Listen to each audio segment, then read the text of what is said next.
Now, as most of you know, I have been reading the Lotus Eaters for quite a while, and I even posted there myself, and I've noticed that a lot of them believe that liberalism was bad. In fact, they believe that it is dead.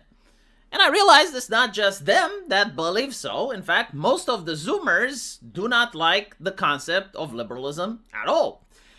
And it's important to define it because the voter does not have the academic definition of liberalism. They don't necessarily read John Locke.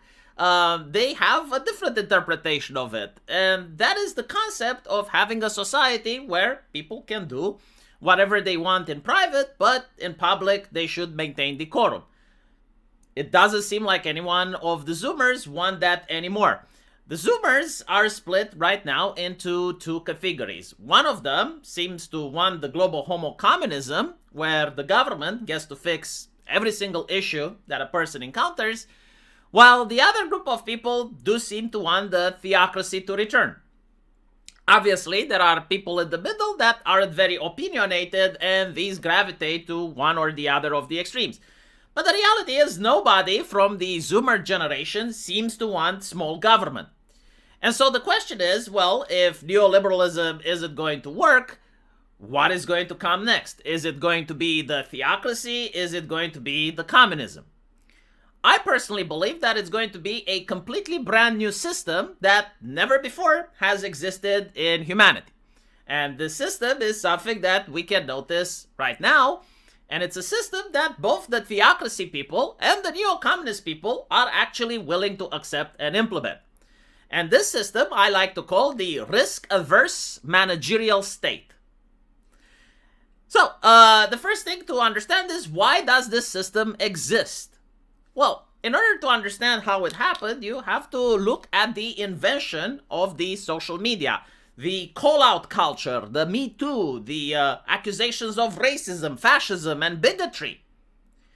What eventually happened was that most people realized that nobody is pure enough, nobody is clean. In other words, if you have a system where you can be canceled over a joke that you said 6 years ago in a time when that joke wasn't even problematic, people are in deep trouble. Being viewed as a leader, being viewed as a model becomes impossible in the age of social media, where everyone can look at your history, everyone can look at your records, and only one soundbite, only one tweet is enough to destroy a reputation. And so, the modern managerial system is built around one sacred commandment: avoid the blame. You see, modern society does not care if a person is actually moral or not. What they actually care about is, has the person been cancelled or not? And so if you live in a system where you have to avoid the blame, then it's not a system that tries to build great things. It's not a system that tries to tell the truth. It's not a system that tries to make civilization more beautiful. Instead, it becomes a system where you need to make sure nobody can say this was your fault. So what the system creates is the familiar disease that all of us have been living with, but we couldn't accurately point at it up until now. Decisions are made by committees so that nobody can single-handedly own the blame. Policies are written for the worst possible edge cases. HR language replaces moral judgment, as I discussed in a previous video. Safety, harm, process, stakeholders, and lived experiences are used as fog machines. Everyone is pretending that cowardice is compassion. The system rewards the person who says we should be careful, we should ban, we should censor, we should not allow, while the person that says this is stupid, do it anyway, is the person that takes the fall. The incentive is to more restrictions, more control, while the people that stand against the restrictions and against the control are the people that are degenerates, they're for harm, they want what's bad for society. And so the reason that I'm saying that both the people that want the theocracy and the people that actually want the global homo regime to happen are very likely to actually agree to things like child safety. algorithmic fairness, AI safety, housing policy, electric cars that track to make sure that both hands are on the wheel. Both of these groups are agreeing that the altar should exist. The only difference is that they're now fighting on who gets to be the new clergy, the new priesthood that gets to govern over the altar. And so I'm pretty sure that most of you that spoke with Zoomers on Discord or on Twitter, or even more politically opinionated people that come after the millennial generation will notice that they never ask if there should be any limits to the government. Instead, they constantly ask, how can we allow? Why are we allowing this? And you also need to take into consideration that unlike before, like for example, the 80s or the 70s, the new generation has access to tools to implement their utopia. The risk managerial system gets to be complemented by AI, by surveillance tools. It is quite possible that in the future, everybody is going to have a robot.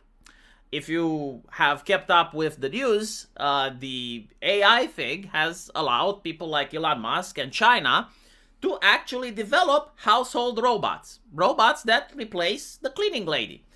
These are very useful robots because they will be able to raise children. They will be able to take care of you when you're old. And I do actually think that people like you and I will have access to these robots.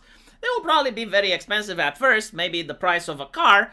But eventually, I do believe that every single household will have one because they are very useful. And as people get old and they're not capable of taking care of themselves, especially when a lot of people don't have children, are going to end up with these robots in their households. The negative side effect, however, is that the robot is going to be able to record audio video. It's going to be able to know your house, it's going to be able to see you, and it's going to upload things into the cloud.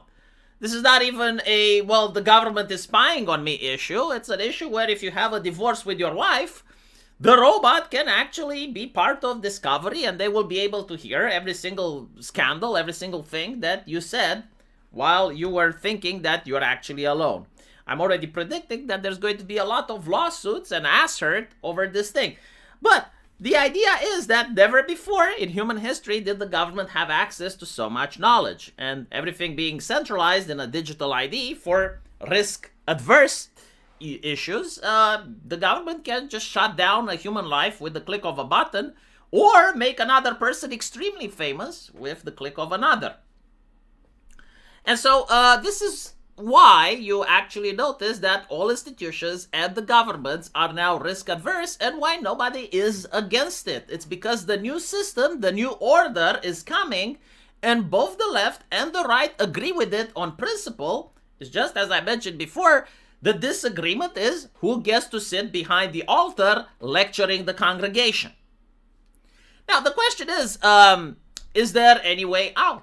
Because as we noticed before, society is definitely not becoming more beautiful. It's not becoming more exciting. It's definitely becoming more safe. Well, it's a little bit interesting because risk aversion actually causes problems. If a company is constantly risk adverse and another company becomes bold and they try something new, well, they may actually zoom past the original company, making the people that were for safety look like idiots. Big companies are very aware of this. This is why you notice a lot of regulations recently. Like, for example, you may have noticed how juggernauts like Disney or Marvel and DC have recently fallen quite severely. Comic books that are now considered to be selling pretty well would have been canceled for lack of sales only 20 years ago. And so what's happening? Well, a lot of people are pivoting to anime and manga as an alternative. Anime and manga do not care about safety at all. And so they take risk. Many manga authors are starving, but a couple of them manage to be successful. And so what is Disney and DC Comics doing? Well, they're pressuring lawmakers in order to tighten what is acceptable and what isn't. All of a sudden, a couple of mangas are dangerous. They're causing harm. And so manga writers now have to work with Westerners in order to have their bagas regulated if they want to work in the West. And this is just one example that I picked because it's very famous and everyone knows, but every single industry has something similar. Car industries, food industries, doesn't really matter. Almost everything requires compliance. Recently, for example, even Linux as the operating system under a Californian law is going to require to have robust age verification when someone installs Linux on a laptop. And you get to see what the new world is shaping up to be. The big companies who are risk adverse are very much aware that the little companies and the indies can take over. Build your own does actually exist. But if they create a moat around themselves, a moat filled with regulations, well, then the little companies are going to be buried under the costs of compliance. And so you get to notice that this is what we have today. And this is probably the system that's going to last for the next couple of decades. I do not believe that this system can be changed. While some people may criticize DEI and they may criticize a couple of the names associated with the safety, they will just change from safety to resilience, from resilience to risk aversion. Like, they will just come up with different names, but the process is going to remain because the incentives are still there. Social media is still there, cancel culture is still there. People judge morality based on stuff that a person tweeted 6 years ago. People still judge morality based on a couple of clips and sound bites, and that is not changing. And so the only thing that I believe can make a difference, and when the system will eventually collapse, is when we have a major crisis. Whether it's an economic crisis, whether it's a war, something major that will shake it up, and people will stop asking what is safe, but will start asking who is competent, who can actually do things. And they will basically start ignoring institutions. But for that to happen, it's definitely very, very far into the future. And so we're going to have to enjoy our risk-averse managerial society a little bit more. Again, not everyone hates it. There are a lot of people that genuinely like it. They agree with it, and they will definitely get to raise their children in a risk-averse world. Let me know what you guys think, though. And as usual, I will see you in the comment section. Take care.